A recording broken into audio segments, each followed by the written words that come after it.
there are always going to be things in your life that put you in a place of bad, better, and best health-wise.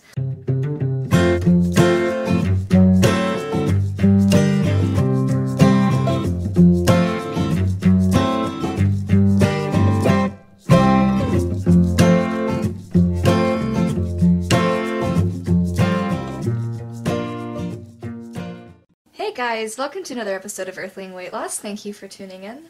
So today I would like to talk about yet another conversation that I had on Facebook recently, which by the way is turning out to be a really good platform to, to formulate different video topics. Just because, Facebook, you're able to interact with different people, even people that you don't necessarily know as close friends or families, or fellow employees or anything like that, but just you can join groups and be connected with people that, live on other sides of the world but have common interests. YouTube videos should be sort of like a conversation, and if you have the subject that's inspired by a real life conversation, the video is going to be that much more relatable. And so in this case, I was talking to a lady a few nights ago on one of the group pages that I am part of, and we began to discuss whether it is possible to gain weight or to gain fat on a high-carb diet. She was quite concerned about the information that I was giving and whether it was accurate, and I definitely can understand that because there is so much information and misinformation out there regarding dieting and losing weight and things like that, and so I too am skeptical of many information sources that say that it's this simple or it's this complicated, and what makes you healthy and what makes you sick and what will make you lose weight and what will make you gain weight. So I definitely understand that skepticism, and I think it's great to have that, because if you just go along with whatever you hear, you will be very, very confused and never really achieve health, because health is not following fads. Health is consistency over time of, feeling good and feeling energetic and slowly gaining fitness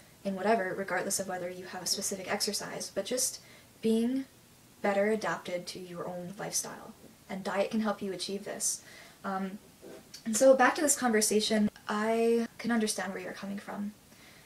I was in a place where I did not know what source to trust. I knew that I could no longer rely on my doctor's recommendations or my dietitian's recommendations, because it just wasn't getting me anywhere. And, it made me upset not knowing what was valid information and what wasn't. And so I came across something that made me scratch my head and made me think, oh, well, actually this makes a lot of sense. And then to try to implement it into my own lifestyle and have it actually yield some positive results. And so, and then to do more research afterwards to back up this experience, to kind of explain, oh, so this is why it worked. And that's why I have such extensive knowledge on this subject, is because I am unrelentless in my questioning of what I know. And I think that a lot of people that I've seen that have made these giant leaps in their health and have, started to follow a plant-based diet, which is irrefutably better than, standard American diet or Canadian food guide recommendations, but they stop there and they don't allow themselves to reach out further and question whether, the starch solution or raw till 4 or any other established diet regime is truly what is going to work for them. And I'm not saying that any of those options are bad. They are huge steps in the right direction. I'm just saying that there are always going to be things in your life that put you in a place of bad, better, and best health-wise. You can choose to cut out the meat and dairy in your diet, and that is a better option than having them in your diet. You can decide to go for more organic produce, which will be better in some cases than commercialized fruit that maybe is sprayed with pesticides or uses different insecticides and different chemicals that maybe you don't want. But then again, eating produce more than you do now is better than not eating enough. I know that I'm going to be learning things in the future that may influence the way I eat now. And this isn't a bad thing, because as humans, as people, we should strive to improve ourselves and to improve the way we think about things. Because we are learning organisms, and if there is information that we are presented with that confront our beliefs as we know them, we need to take serious thought to this, because guess what we know now is not going to be good enough forever. If we are comfortable with the information we have, and we're comfortable with how our life is and whatever that's great, and it's always good to have that comfort and have that ability to relax in our own environment, but we should never just give up on broadening our horizons and learning more and increasing our knowledge and increasing our worldview and stepping outside of our comfort zone to obtain new experience. Just because you were presented with a new idea, it doesn't mean that you need to refute it right away. Like, you should give it serious thought. And that's what I did when this person and I were talking. I gave serious thought to the things that she was saying. And in my mind I was thinking, well, how does this work with what I think now about nutrition and about eating? And, you know, how can I put myself in her shoes and see where she's coming from? And it seemed like she was in a state of frustration of the fact that there are so many different sources telling people different things.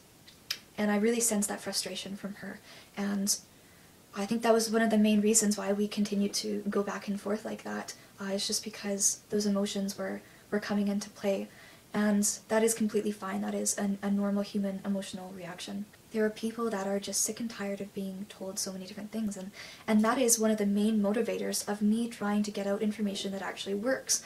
You see so many sources focusing on specific recommendations, like you know, apple skins are really good for you because they contain vitamin C, and this will help your immune system fight off infection and things like that. And they don't talk about how it's important to eat a lot of food for all the phytochemicals, vitamins and minerals that they contain that help us be healthy, functioning organisms. They focus on such minuscule pieces of advice that people will try to implement them and not notice any substantial changes. So yeah, I really wanted to make a video in response to this conversation because I never want to leave things on a bad note, and I do really appreciate any conversation that I have with someone that makes me put on my thinking cap. This is something that I care about, and the information that I have I can back up with evidence in the form of references to different studies, to different articles, to books, to whatever it is that I can draw it from. I have that information either in my brain already or, you know, on a piece of paper where I've written it down. So I was in the same place